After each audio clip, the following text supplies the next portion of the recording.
Hey there folks, welcome to Spectrum Policy, talking about music, movies, art, and culture.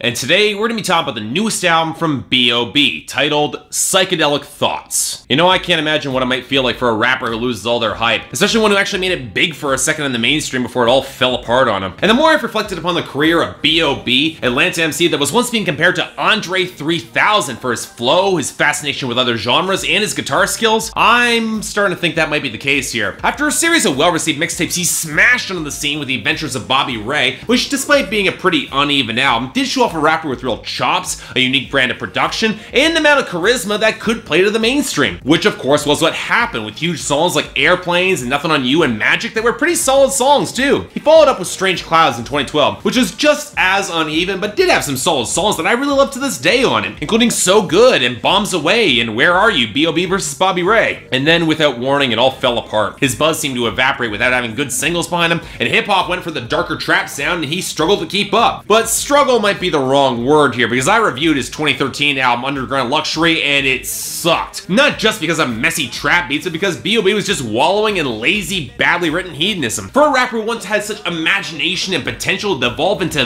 that, it was incredibly disappointing. And for once it seemed like everybody agreed with me, with many critics thrashing the album and the sales being miserable. I don't think anybody liked it. So what do you do when you're a rapper who's lost your hype? Well, from my point of view, you got one of four options. You can retire, you can slink back into the indie scene and try to rebuild some street cred, you stay signed to the major label and hope to God you can follow trends well enough to churn out hits at the expense of your artistic identity, of course. Or, and this came out of nowhere, you decide to title your next album Psycadelik Thoughtz and drop it with no promotion or lead-off single in the hopes that surprise might draw some curious listeners, especially with a rumored change in sound. I mean, go big or go home. And I gotta admit, I was worried here. Tyga already tried this strategy with his long-delayed surprise release, and nobody really cared about that album, and he had hype going in thanks to that collaboration album he did with Chris Brown. Sure, that album was terrible, but at least he had some hype, at least he was popular. What was B.o.B gonna deliver? Well, he delivered something, I can say that. This is gonna be one of the stranger hip-hop albums that I've covered this year, mostly because, considering it's coming from a rapper, it's barely a hip-hop album at all, with B.o.B choosing to pull from funk, disco, reggae, pop, and even electronica to flesh out his album that I honestly think had the potential to be something really good, something special, if it wasn't for a complete lack of interesting content to back up all the experimentation, beyond mostly competent stabs at other genres. It has the feel of an album that's constantly on the precipice of saying something profound or interesting, but never really quite sticks the landing to generate real impact. So yeah, while this is better than Underground Luxury, it'd be hard not to be, I've got a hard time saying this record is better than passable. It's good, but only barely. So how to best explain this? Well, we should probably start with B.o.B himself, and for a pretty short rap album, all things considered, there's a severe lack of actual bars on this album. The wordplay here, it's not bad from a technical standpoint at least. It doesn't have the laziness that has crept into B.o.B's bars in the past, but what's alarming is how little rapping there is. Instead, B.o.B spends the album singing, either on his own or with the aid of gratuitous auto-tune or multi-tracking. Now, he's always sung some of his hooks on his album, and I do like B.o.B's singing voice and personality, but he's always struck me as being able to convey more potent, more raw emotion with some sparse vocal production to highlight more texture. He doesn't need this much auto-tune, in other words. And no, the 808s and heartbreak excuse doesn't really work here, because Kanye, he needed all that auto-tune. He's not a really good singer, and it's a critical element to underscore his choice to distance himself from his emotions by using that auto-tune. Here, there are songs like Back and Forth that feel like they could have been cuts from a down-pitched Akon track, or maybe something that Daft Punk rejected. It doesn't help from some of the few guest hooks that he gets aren't all that good. The best is probably from Seven Streeter, who brings some raw passion to the slightly rougher sound on Love Life, but John Belian completely does not fit on Violence against that low guitar line. His voice is too willowy and smooth to really work well against that instrumentation. It just feels kind of awkward to me. Then again,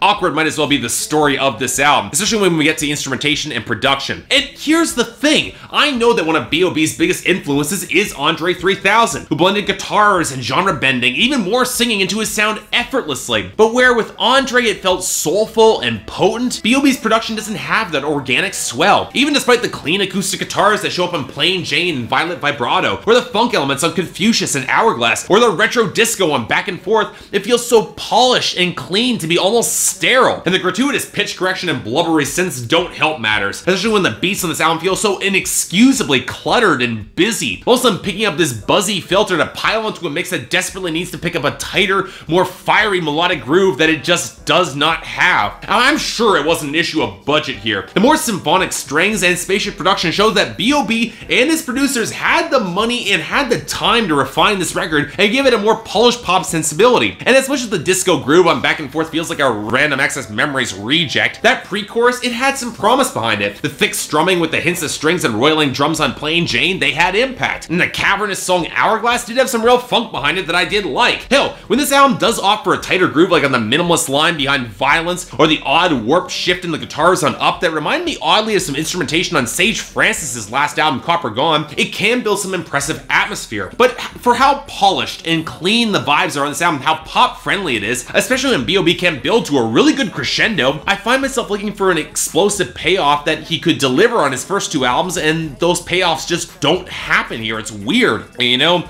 you can say the exact same thing for the lyrics. And the frustrating thing is that it's not like they're badly constructed here. Again, B.o.B can rap pretty well when he chooses to do so on this album. The problem is that his content is so bare bones and lacking in depth. And on some tracks, you know what, that's fine. If you want to make retro dance songs, lyrics aren't always going to be the most important element. In fact, they're the least important. Same sort of thing with hookup jams. But for a considerable chunk of this album, B.o.B goes on about pursuing his passion and his work and pushing the boundaries of his sound and the greater enlightenment that comes with that purpose. And yet, I can't help but feel like we get none of the payoff of all that enlightenment. Considering he called this record Psycadelik Thoughtz, we barely get any odd observances or traces of psychedelic wisdom at all. Only fragments of some odd hippie insight to be thankful for what we have. Love Life is a song about framing its complicated relationship at the rap game, so nothing all that special. Have Nots focuses on the come up and appreciating it. And Plain Jane, okay, it's probably the most nuanced that this album gets. Delving into a woman who struggles without having real purpose or driving passion in her life. It's also where this album gets any sort of real drama behind it. And frankly, if I'm being honest, it feels pretty thin. Hell, the entire album feels thin. I'll admit that Strange Clouds and especially Underground Luxury could feel long in spots, but this feels almost unfinished, with songs maybe containing one verse before extended choruses, the most egregious offender being Violence, which seemed like it was trying to build to more of an ending before abruptly just getting cut off. And considering how B.o.B can really spit when he wants to, can deliver harder bars, that's the problem when you don't hear much of them. So you know what, in short, if B.o.B was looking for this album to smash and make a dramatic impact, it's almost certainly gonna fail that, especially in the mainstream. Not just because he's got no hype, but because this is so thin on content, with instrumentation lacking in bite or texture or greater drama, that I'm left looking for the rest of the album. I feel like I'm missing something. And given how overworked the production is, how micromanaged, I can't even say this was rushed. It feels like it was shooting for a bigger idea than it can really pull off, and I'm just left waiting for the punchline. Now, all that being said, is it still mostly enjoyable? Well, yeah, it is, which is why it's getting a very light 6 out of 10 for me. But you know what? The more I listen to B.o.B, the more I'm feeling that he's just not living up to his potential whatsoever. And for a rapper that I really used to like,